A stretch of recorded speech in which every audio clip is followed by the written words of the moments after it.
রমজান মাসে একটা অনুরোধ করবো, আল্লাহর ওয়াস্তে কৃত্রিম সংকট তৈরি করে মানুষকে কষ্ট দিয়ে না, বরং এই মাসে আপনি দাম আরো কমিয়ে দেন, আল্লাহ আপনার রিজিকে বারাকা দিবেন। মানুষকে খাওয়ান, বেশি বেশি ইফতার করান, বেশি বেশি ইফতার করান, সমাজ কল্যাণমূলক কাজ করেন, আল্লাহ রহম করবে ইনশাআল্লাহ। আল্লাহর ওয়াস্তে এই মাসটাকে কোটিপতি হওয়ার সুযোগ মনে করেন না, এটা আপনার ক্ষমা পাওয়ার মাস। আল্লাহ পাক বোঝার তৌফিক দান করুন তাদেরকে। তারপরেও কিছু মানুষ থাকবে লাহুম কুলুবুন লা ইয়াফকাহুনা বিহা, যাদের কলব আছে উপলব্ধি করে না, ওয়া লাহুম আযানুন লা ইয়াসমাউনা বিহা ওয়া লাহুম আ'য়ুনুন লা ইবসিরুনা বিহা, কান আছে শোনে না, চোখ আছে দেখবে না। উলাইকা কাল আনআম, এরাই জন্তু জানোয়ারের মতো। বাল হুম আদাল, বরং তার চেয়ে ওরা নিকৃষ্ট। বাল হুম আদাল, বরং তার চাইতেও নিকৃষ্ট। ওয়া উলাইকা হুমুল গাফিলুন, এরা গাফিল সম্প্রদায়। শুরু থেকেই জ্ঞান আছে, আর এই জ্ঞান সৃষ্টিগতভাবে আমাদের মধ্যে ছিল না, আল্লাহ পাক শিখিয়েছেন। তাহলে সভ্যতা এগিয়ে যাবে কিভাবে?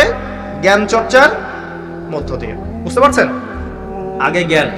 এখনো যদি আপনি একটা সুন্দর সভ্যতা চান, জ্ঞান চর্চা, এছাড়া কোনো অপশন নাই। জ্ঞান এর চর্চা, প্রচার, সভ্যতা সমাজ সুন্দর হবে ইনশাআল্লাহ। এরপর কি হলো? সভ্যতা এগিয়ে গেল কিভাবে? তার বুকের হাড় থেকে হাওয়া আলাইহিস সালাম, এই যে সভ্যতার একটা অংশ, মহিলাদেরকে ছাড়া কি আপনি সমাজ চিন্তা করতে পারবেন? তারা আমাদের মধ্য থেকেই সৃষ্টি, এবং বাঁকাহার থেকে জোরে চাপ দিতে যায় না, ভেঙে যাবে। জোরে চাপ দিতে যায় না, ভেঙে যাবে। বাস্তব অভিজ্ঞতা থেকেই বলছি। আর ছেড়ে দিলে আবার ওইভাবেই থেকে যাবে। এজন্য উত্তম নসিহতের মধ্য দিয়ে একটু মানায় টানায় চলতে হবে আর কি দুনিয়ার জীবন। সবকিছু 100% মনের মতো হবে না, একটু মানায় নিয়ে চলতে হবে। কারণ আমি নিজেও সাহাবী নই, দেখবেন আমার স্ত্রীও মহিলা সাহাবী নন, আপনিও সাহাবী নন, আপনার স্ত্রীও মহিলা সাহাবী নন। তাই ওই হিসাব কিতাব করে লাভ নাই। আমরা সবাই অপরাধী, সবার মাঝে ল্যাকিংস আছে। এই জন্য সবার উচিত সবার ভুলগুলোকে ক্ষমা করে দুনিয়ার জীবনটা হৃদ্যতা ভালোবাসার সাথে কাটানো, তাহলে পরিবার ঠিক থাকবে ইনশাআল্লাহ। এরপরে কি? পরীক্ষা। কিসের পরীক্ষা? এই গাছের কাছে যেও না। কোন গাছ? এই প্রশ্নের দরকার নাই তো আমার, কোন গাছ? যে গাছই হোক, এই গাছের কাছে যেও না। তার আগে আল্লাহ পাক বলে দিলেন আদম আসো। ফেরেশতাদেরকে ডাকলেন, আদম তুমি এই নামগুলো বলে দাও। তিনি সব নাম বলে দিলেন। ফেরেশতাদেরকে আগে জিজ্ঞাসা করেছিলেন তোমরা বলে দাও, তারা বলেছে লা ইলমা লানা ইল্লা মা আল্লামতানা। এখানে জ্ঞানের মধ্য দিয়ে আল্লাহ পাক আদম আলাইহিস সালামকে সম্মানিত করলেন। জ্ঞান, সম্মান, নবী, সভ্যতার সূচক। আমার কথা কি বুঝতে পারছেন? এরপরে ইবলিস, সবাই সেজদা করলো। আদম জ্ঞানে জয়ী হয়েছে, তোমরা সবাই তাকে সেজদা করো।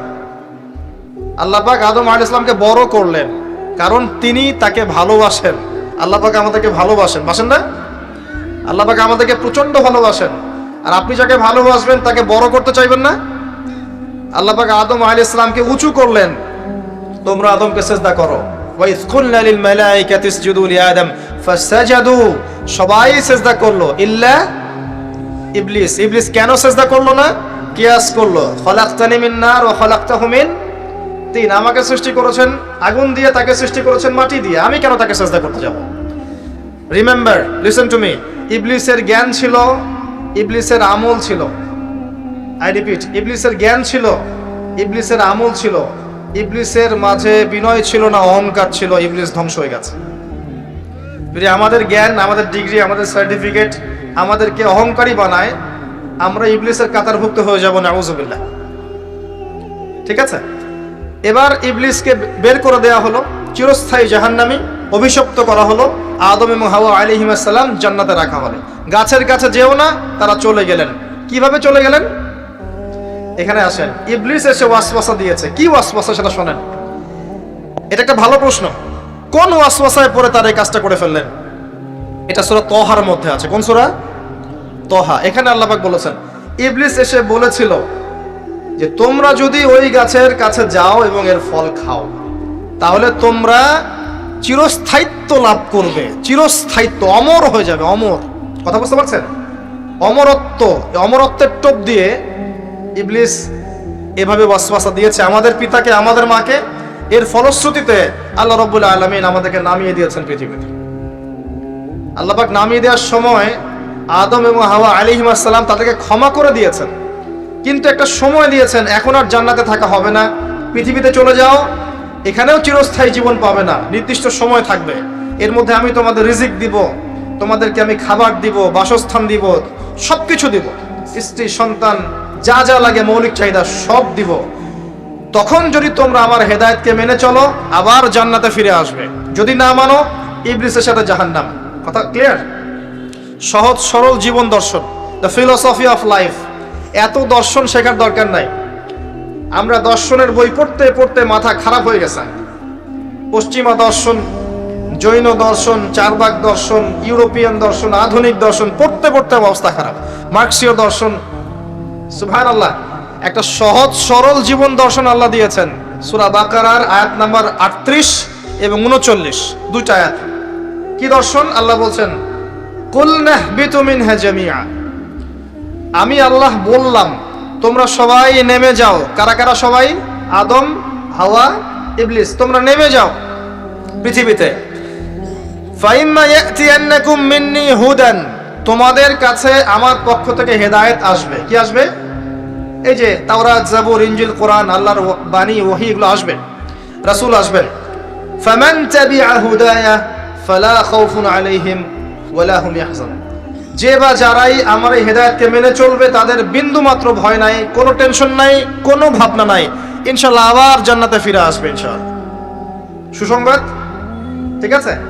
তারপরের আয়াত আল্লাহ পাক বলছেন, ওয়াল্লাযীনা কাফারু ওয়া কাযযাবু বিআয়াতিনা, কিন্তু যারা আমার আয়াতকে মিথ্যা প্রতিপন্ন করবে এবং অস্বীকার করবে, কুফরি করবে, ফাউলাইকা আসহাবুন নার, এরা হবে জাহান্নামের অধিবাসী। কার সাথে? ইবলিসের সাথে। হুম ফিহা খালিদুন, তারা সেখানে চিরস্থায়ী হবে। সহজ সরল জীবন দর্শন, দ্য ফিলোসফি অফ লাইফ। মানলেই শান্তি, না মানলেই অশান্তি।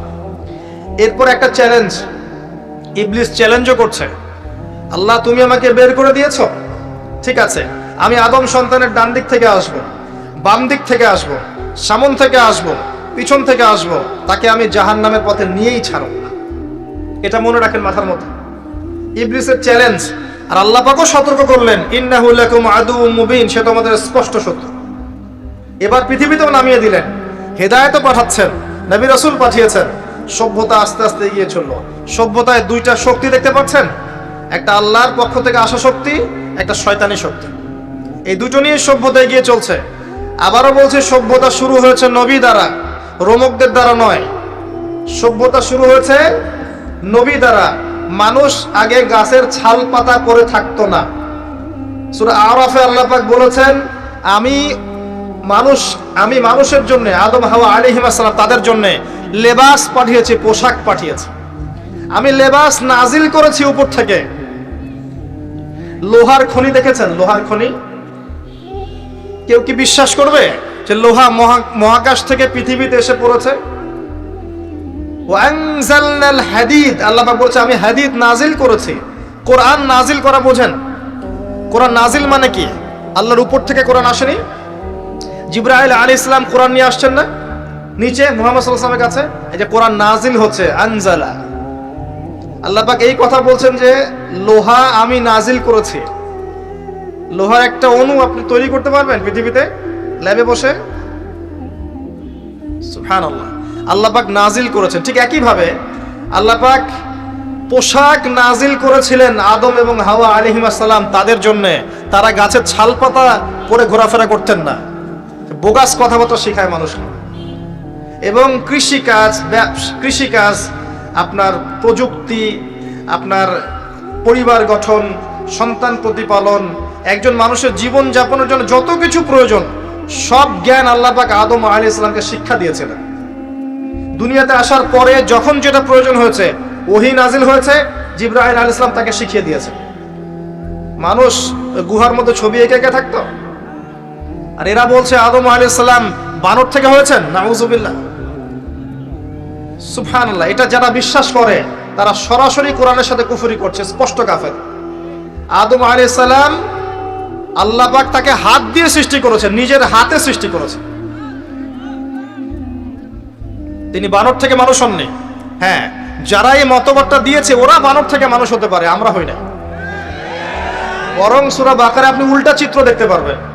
সূরা বাকারা দেখবেন, পড়তে পড়তে দেখবেন একটা জায়গায় আছে যে শনিবারের সীমা লঙ্ঘন করার জন্য কিছু মানুষকে, বনু ইসরাইলের কিছু মানুষকে আল্লাহ পাক মানুষ থেকে বানর বানিয়ে দিয়েছে। আছে না দলিল? তাহলে এটার প্রমাণ পাওয়া যাচ্ছে। সুবহানাল্লাহ। আসেন, সভ্যতা এগিয়ে চললো। সভ্যতা দুটো শক্তি, আল্লাহর বিধান, আল্লাহ নাজিলকৃত পবিত্র তাওহীদ, এবং অপর সাইডে আছে শয়তানের শিরক। কথা কি বুঝতে পারছেন? দিন দিন এগিয়ে চলতে লাগলো। প্রথম কি ক্রাইমটা হলো পৃথিবীতে? সভ্যতার প্রথম ক্রাইম হয়েছে হাবিল কাবিল। কে কাকে হত্যা করেছে? কাবিল হাবিলকে হত্যা করেছে। কি কারণে? ঈর্ষা। ঈর্ষা। এখান থেকে এই সভ্যতার শিক্ষা কি? শিক্ষা হচ্ছে এটাই, আজকের দিনেও যদি আমরা হাবিল আর কাবিলের মতো, কাবিল যেমন করে ঈর্ষা পরায়ণ হয়ে হাবিলকে হত্যা করেছে, এই ঈর্ষা ত্যাগ না করতে পারি, তাহলে এ উম্মার তাকদিরে খারাপই আছে। কথা কি বোঝা যায়? আমরা এখন পর্যন্ত সেই কাবিলের সুন্নত ত্যাগ করতে পারি নাই। ভিতরটা হিংসা দিয়ে ভর্তি, জর্জরিত। এগুলো যদি খুলে আল্লাহ পাক দেখাতে পারতেন জনগণের সামনে, লজ্জায়, দুর্গন্ধে, ধিক্কার জানাতে জানাতে আপনি আমার লেকচারও শুনতে আসতেন না। হ্যাঁ, যদি আমার কলিজাটাকে খুলে আল্লাহ পাক দেখাতেন যে দেখো এর কলিজার মধ্যে কি পরিমাণ হিংসা আছে, ঈর্ষা আছে, দুনিয়ার লোভ আছে, লালসা আছে, পরশ্রী কাতরতা আছে, দুর্গন্ধে আপনি আমার লেকচার শুনতে আসতেন না।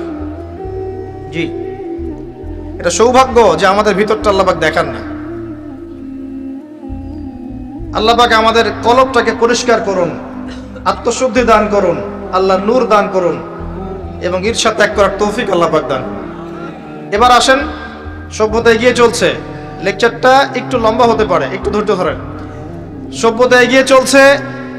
আদম আলাইহিস সালামের যুগে কোনো পাপাচার খুব একটা দেখা যাচ্ছে না, শুধু এই পাপাচার ছাড়া। এর পরের জেনারেশনে গিয়ে দেখছি নূহ আলাইহিস সালামের কওম। কার কওম? নূহ আলাইহিস সালাম। 5 জন বড় বড় নবীর একজন। 5 জন বড় বড় নবীর নাম নূহ আলাইহিস সালাম, ইব্রাহিম, মূসা, ঈসা, মুহাম্মদ সাল্লাল্লাহু আলাইহি ওয়াসাল্লাম। আমি কিন্তু শেষে প্রশ্ন করব, উত্তর দিতে হবে, ঠিক আছে? ইনশাআল্লাহ। সঠিক উত্তর দিতে পারলে পুরস্কার, না পারলে যে পারবে তাকে আপনি হাদিয়া দিবেন, আপনার পকেট থেকে হাদিয়া নিয়ে তাকে দেওয়া হবে ইনশাআল্লাহ। তো নূহ আলাইহিস সালামের যুগে কি শিরক, প্রথম শিরকের পাপ মানুষ দেখলো। ইয়াগুস, ইয়াউক, নাসর, এরকম কিছু মূর্তি ছিল। এই মূর্তিগুলো তার উপাসনা করা শুরু করলো। বাই দ্য ওয়ে, এই মূর্তিগুলো কিন্তু তারা হাতে তৈরি করে নাই। আমার কথাটা ভালো করে বোঝেন। এই মূর্তিটা তারা আসলে অটোমেটিকলি হাতে তৈরি করে নাই। এই মূর্তিটা তৈরি করার পিছনে শয়তান তাদেরকে ওয়াসওয়াসা দিয়েছিল। কি ওয়াসওয়াসা দিয়েছিল? এই ব্যক্তিরা ছিল আগের সময়কার বুজুর্গ ব্যক্তি। বুজুর্গ ব্যক্তি বোঝেন? পরেশগার বুজুর্গ ব্যক্তি। তো শয়তান এদেরকে বুঝিয়েছিল, যদি তোমরা বুজুর্গ ব্যক্তিদের, আল্লাহওয়ালা মানুষদের মূর্তি তৈরি করে মসজিদের বাইরে রাখো, তাদেরকে দেখলে তোমাদের ইবাদতে মনোযোগ বাড়বে। শয়তান এই ওয়াসওয়াসা দিয়েছে। ওই জেনারেশন তাই করলো। ওই জেনারেশন যখন চলে গেল, পরের প্রজন্মকে শয়তান ওয়াসওয়াসা দিল, আরে মসজিদের বাইরে কেন, ভেতরেই রাখলে হয়। তারা ভেতরে নিয়ে আসলো। এই জেনারেশন শেষ হয়ে গেল। তারপরে আরেকটা জেনারেশন আসলো, ওদেরকে শয়তান বুঝালো সরাসরি এদের কাছে চাইলেই হয়। শিরক শুরু হলো। আপনি কি বুঝতে পারছেন কিভাবে শিরক শুরু হয়েছে বিশ্বে? এবার নূহ আলাইহিস সালাম 950 বছর তার কওমকে দাওয়াত দিলেন, শিরক ছেড়ে দাও, শিরক ছেড়ে দাও। কত বছর? 9টা শতাব্দী, 9.5 শতাব্দী তিনি তার উম্মাহকে দাওয়াত দিলেন, শিরক ছেড়ে দাও। তার স্ত্রী পর্যন্ত তার কথা শুনলো না, তার ছেলেও তার কথা শুনলো না। দাওয়াতটা কেমন ছিল? আমাদের মতো এই যে লাক্সারিয়াস বসে বসে দাওয়াত দেয় এমন নয়। দাওয়াতটা এমন ছিল, নূহ আলাইহিস সালাম নিজেই বলছেন, ইন্নী দাআউতু কওমি লাইলা ওয়া নাহার। আল্লাহ, আমি আমার কওমকে দিন রাত দাওয়াত দিয়েছি, দিন রাত 24 ঘন্টা। ওয়ালাম ইয়াজিদহুম দুআই ইল্লা ফিরারা। আমার দাওয়াত শুনে মানুষ খালি পালিয়েই গেছে, পালিয়েই গেছে। এরকম করে দাওয়াত দিয়েছেন, এমন ভাবে দাওয়াত দিয়েছেন, শেষে সমাজের মানুষ শুনছে না, পরিবারের লোকও কথা শুনছে না। তখন হাত উঁচু করে বলছেন, রব্বি আন্নী মাগলুবুন ফান্তাসির। আল্লাহ, আমি পরাজিত, আমাকে সাহায্য কর। তখন আল্লাহ পাক প্লাবন পাঠালেন, ধ্বংস হয়ে গেল জালেম। আর যারা মুমিন তাদেরকে আল্লাহ পাক উদ্ধার করলেন কিস্তিতে করে। সভ্যতার সংকট বুঝতে পারছেন? সভ্যতার সংকট মানে হচ্ছে শিরক। যখন সভ্যতায় শিরক এসেছে, আল্লাহ পাক তাওহীদ পন্থীদেরকে বাঁচিয়েছেন, মুশরিকদেরকে ধ্বংস করে দিয়েছেন। এবং এই মুশরিকদেরকে আল্লাহ পাক পরকালেও জাহান্নামের আগুনে জ্বালাবেন, আর তাওহীদ পন্থীদেরকে আল্লাহ পাক পরকালে জান্নাত দিবেন ইনশাআল্লাহ। এই সভ্যতা এগিয়ে যাচ্ছে, এরপরে আরো এগিয়ে গেল। সব তো বলার সময় নাই, কয়েকটা বলছি। এগিয়ে যেতে যেতে একটা কম আসলো, একটা সভ্যতা আসলো যারা এত শক্তিশালী, ফিজিক্যাল স্ট্রাকচার এত লম্বা চওড়া, মানে এক একজন তাল গাছের সমান সমান লম্বা মানুষ, আদম সন্তান, পাহাড় কেটে কেটে বাড়ি নির্মাণ করে।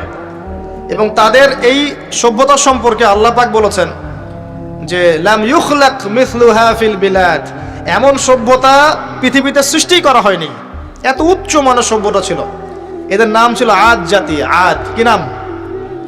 তাদের নবী ছিলেন হুদ আলাইহিস সালাম। কি নাম? হুদ আলাইহিস সালাম। তিনি দাওয়াত দিলেন একই স্টাইলে, আল্লাহর ইবাদত করো, আমার আনুগত্য করো, শিরিক করো না, ইত্যাদি ইত্যাদি। কওম তার কথা শুনলো না। অল্প কিছু মানুষ শুনলো, তাদেরকে তিনি সাথে নিয়ে চলে গেলেন। আল্লাহ পাক জালেমদেরকে ধ্বংস করে দিলেন। একই সুন্নাহ। কিভাবে ধ্বংস করলেন? ঝঞ্ঝা বায়ু দিয়ে, এমন বাতাস, যে বাতাসে পুরো কওম উড়ে চলে গেল খেজুর গাছের মতো, খেজুর গাছের ডালের মতো পড়ে থাকলো।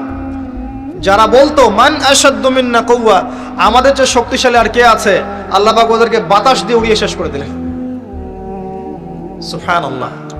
এরপরে আরেকটা সভ্যতা আসলো যার নাম সামুদ। তাদের নবীর নাম সালেহ আলাইহিস সালাম। তারাও আদ জাতির ভাই, ওরাও ফিজিক্যালি অনেক স্ট্রং ছিল। একইভাবে নবী দাওয়াত দিলেন, তারা কবুল করলো না। আল্লাহ পাক ওই মুমিনদেরকে উদ্ধার করলেন, বাকিদেরকে বজ্রপাত দিয়ে ধ্বংস করে দিলেন। কি দিয়ে ধ্বংস করলেন? বজ্রপাত। বজ্রপাতের প্রচন্ড শব্দে কর্ণগহ্বর ফেটে গেল, তারা তাদের ঘরের সামনেই পড়ে থাকলো। এটা একটা কম ছিল, যেই কমটাকে বলা হয়েছিল যে সময় আছে তোমাদের সামনে, তোমরা চাইলে তওবা করে ফিরে আসতে পারো, অথবা 3 দিন ভোগবিলাস করতে পারো, ধ্বংস আসবে, আযাব আসবে। ওরা বলেছিল বরং আমরা 3 দিন ভোগবিলাস করে নেব। কোন সম্প্রদায়ের সাথে এই আকীদাটা মিলছে? বর্তমান যুগের কোন সভ্যতার সাথে এই আদর্শটা মিলছে? কথা কি বুঝতে পারেন? কারা শিখায় মানুষকে খাও দাও ফুর্তি করো, খাও দাও ফুর্তি করো, কালকের কি চিন্তা, আজকেই বেঁচে নাও? কারা শেখায়? এই যে সালেহ আলাইহিস সালামের কওম এমন ছিল। তওবা করে ফিরে আসো, ওরা বলছে না, 3 দিন সময় আছে, খেয়ে নিয়ে ফুর্তি করে নেব। জেনা, মদ, খাওয়া দাওয়া সব চললো। তৃতীয় দিন সকালবেলা ফজরের সময় বিকট শব্দে ওদের কর্ণগহ্বর আল্লাহ ফাটিয়ে দিলেন, এবং ঘরের সামনে চিৎপটাং হয়ে পড়ে থাকলো। কম শেষ, ডিস্ট্রয়। এখনো হিজাজ অঞ্চলে তাদের ধ্বংসাবশেষ দেখা যায়, অনলাইনে সার্চ করে দেখেন। সভ্যতা এগিয়ে চললো। আপনি কি সভ্যতার এগিয়ে যাওয়ার মধ্যে মিল পাচ্ছেন? কোনো একটা কমন জিনিস পাচ্ছেন? প্রত্যেক সভ্যতা আল্লাহ পাক ওহী নাযিল করেছেন, রাসূল পাঠিয়েছেন, আনুগত্যের দিকে আহ্বান করেছেন। যারা করে নাই ধ্বংস, যারা করেছে সফল। সভ্যতার সংকট। সভ্যতা এগিয়ে যেতে যেতে একটা কওম আসলো যার নাম হচ্ছে শুআয়ব, কওমে মাদিয়ান। কি নাম? কওমে মাদিয়ান। শুআয়ব আলাইহিস সালামের কওম। শুআয়ব আলাইহিস সালাম একজন নবী ছিলেন, যিনি তার মেয়েকে মূসা আলাইহিস সালামের সাথে বিয়ে দিয়েছিলেন। ওইদিকে আমরা আসছি ইনশাআল্লাহ। শুআয়ব আলাইহিস সালামের কওমের অপরাধ ছিল, এরা মাপে কম দিত, ঠিক রমজান মাসে আমাদের কিছু ব্যবসায়ীর মতো। কথা কি বুঝতে পারছেন? ওরা অপেক্ষায় থাকে কখন রমজান আসবে, তার আগে সব সিন্ডিকেট করে ফেলবো, কৃত্রিম সংকট তৈরি করব, মানুষ তারপরে আমাদের পিছনে হন্য হয়ে ঘুরবে, তেল পাবে না, ডাল পাবে না, চাল পাবে না, এবং গভর্নমেন্টকে বিব্রত করবে। এভাবে গভর্নমেন্টকে বিব্রত করে ফেলে। পরে দেখতে পাচ্ছেন না কি হচ্ছে? মানুষ, বৃদ্ধা মহিলা দৌড় দিচ্ছে ট্রাকের পিছনে, বাবা একটা আমাকে একটা মানে একটা টোকেন দিয়ে যাও, অন্তত একটা পলিথিন আমাকে দিয়ে যাও, এটা বলে ট্রাক ধরে ধরে দৌড়াচ্ছে একটা বৃদ্ধা মহিলা। তারাও আমাদের দেশের মানুষ, আর এই ব্যবসায়ীরাও আমাদের দেশেরই মানুষ। কৃত্রিম সংকট, আল্লাহ পাক কৃত্রিম সংকট যারা তৈরি করে তাদের কি শাস্তি দিচ্ছেন একটু পরে দেখাচ্ছে। তারা শুআয়ব আলাইহিস সালামের কওম মাপে কম দিত এবং ডাকাতি করতো। কি করতো? ডাকাতি। আমরাও কিন্তু কম করি না ডাকাতি। এখন আমরা নেক্সট সুরতেও ডাকাতি করি, বৎসুরতেও ডাকাতি করি, করি না? অনেকে তো কোটটাই পরে ডাকাতি করে, কোটটাই পরে বড় বড় মাপের ডাকাতি করে। কারণ আপনি কোটটাই বললে তো ধরতে পারবেন না কলার, সাথে তো প্রোটেকশন আছে। হ্যাঁ, দেখবেন বাধ্য হয়ে বলতে হচ্ছে। দেখবেন কোথাও যাবেন, টিকিটের দাম দেখবেন 5,000 টাকা বা 6,000 টাকা, হঠাৎ দেখবেন দাম চলে গেছে 23,000 টাকা, 20,000 টাকা। সুবহানাল্লাহ, কোটটাই পড়ে আছে, আপনি কিছু বলতে পারবেন না, কিছু বলতে পারবেন না। সব ক্ষেত্রে এগুলো চলছে। স্যুট বুট পরে বসে থাকবো সুদী ব্যাংকে, মানুষের রক্ত চুষে খাচ্ছে। অনেক সময় দেখা যায় দিনের লেবাস পরেও আমরা জনগণের টাকা পয়সা লুটে খাই। হ্যাঁ, তো যে ডাকাতি করতো সোহাইব আলাইহিস সালামের কওম, এবং তারা মাপে কম দিত। রমজান মাসে একটা অনুরোধ করবো, আল্লাহর ওয়াস্তে কৃত্রিম সংকট তৈরি করে মানুষকে কষ্ট দিয়েন না, বরং এই মাসে আপনি দাম আরো কমিয়ে দেন, আল্লাহ আপনার রিজিকে বারাকা দিবেন ইনশাআল্লাহ। মানুষকে খাওয়ান, বেশি বেশি ইফতার করান, বেশি বেশি ইফতার করান, সমাজ কল্যাণমূলক কাজ করেন, আল্লাহ রহম করবে ইনশাআল্লাহ। আল্লাহর ওয়াস্তে এই মাসটাকে কোটিপতি হওয়ার সুযোগ মনে করেন না, এটা আপনার ক্ষমা পাওয়ার মাস। আল্লাহ পাক বোঝার তৌফিক দান করুন তাদেরকে। তারপরেও কিছু মানুষ থাকবে, লাহুম কুলুবুন লা ইয়াফকাহুনা বিহা, যাদের কলব আছে উপলব্ধি করে না, ওয়া লাহুম আযানুন লা ইয়াসমাউনা বিহা ওয়া লাহুম আ'য়ুনুন লা ইবসিরুনা বিহা, কান আছে শোনে না, চোখ আছে দেখবে না। উলাইকা কাল আনআম, এরাই জন্তু জানোয়ারের মতো। বাল হুম আদাল, বরং তার চেয়ে ওরা নিকৃষ্ট। বাল হুম আদাল, বরং তার চাইতেও নিকৃষ্ট। ওয়া উলাইকা হুমুল গাফিলুন, এরা গাফিল সম্প্রদায়। আসেন, মাপে কম দেওয়া, ডাকাতি করার কারণে আল্লাহ পাক কি করলেন? আল্লাহ পাক এই মাদিয়ান জাতি ইতিহাসে প্রথমবার, সভ্যতায় প্রথমবার এই মাদিয়ান জাতিকে আল্লাহ পাক ভূমিকম্প দিয়ে ধ্বংস করেছে। ভূমিকম্প দিয়ে আল্লাহ পাক ধ্বংস করেছেন ওয়ার্ল্ড হিস্ট্রিতে প্রথম এই মাদিয়ান কওমকে। আর এই ভূমিকম্প আখিরুজ্জামানেও আসবে, বড় বড় তিনটা, একটা পূর্ব দিকে, একটা পশ্চিমে, আর একটা বিশ্বের মাঝখানে। অপেক্ষা করতে থাকেন এবং প্রস্তুতি গ্রহণ করতে থাকেন, সামনে আসবে ইনশাআল্লাহ আযজা ওয়া জাল। কারো ঠেকানোর ক্ষমতা নাই, বিকজ এটা হাদিসে লেখা আছে, কিছু করার নাই। একটা কাজই করার আছে, পরকালের ফিকির করা আর মৃত্যুর প্রস্তুতি গ্রহণ করা। আসেন, এরপর কি হলো? সভ্যতা এগিয়ে চললো, নবী মূসা আলাইহিস সালামের কওম আসলো, বনু ইসরাইলের ঘটনা আপনারা জানেন। এর আগে একটা স্কিপ করে গেছে, ওইদিকে আসছি। এর আগে ইব্রাহিম আলাইহিস সালাম ছিলেন, মনে আছে?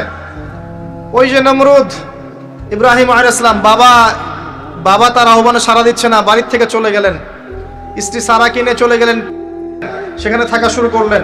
পরে হাজারা আলাইহিস সালামকে বিয়ে করলেন, সেখান থেকে আবার মক্কা, সেখানে সন্তানকে জবাই করার ফিতনা, পরীক্ষা, সফল হলেন, প্রত্যেকটা ক্ষেত্রে সফল হলেন। আল্লাহ রাব্বুল আলামিন তাকে বলেছেন যে ইব্রাহিম একাই একটা উম্মাহ। আল্লাহ পাক তাকে অগ্নি পরীক্ষা নিলেন, অগ্নি পরীক্ষাতেও তিনি পাশ করলেন। নমরুদকে আল্লাহ পাক ধ্বংস করলেন, ইব্রাহিমকে বিজয়ী করলেন। বলেন সুবহানাল্লাহ। সভ্যতার একই চিত্র। এবার মূসা আলাইহিস সালামের সময় আপনি গিয়ে দেখবেন ফেরাউনকে আল্লাহ পাক দলবল সহ ডুবিয়ে মারলেন, মূসা আলাইহিস সালাম বনি ইসরাইলকে আল্লাহ পাক উদ্ধার করলেন। একই চিত্র। সভ্যতার সংকট বুঝতে পারছেন? সভ্যতার সংকটের মধ্যে যখনই আপনি দেখবেন শিরক আছে, আল্লাহর অবাধ্যতা আছে, নবীর আনুগত্য নাই, ধ্বংস। যখনই তাওহীদ আছে, সুন্নত আছে, হালাল আছে, নবীর আনুগত্য আছে, সাফল্য।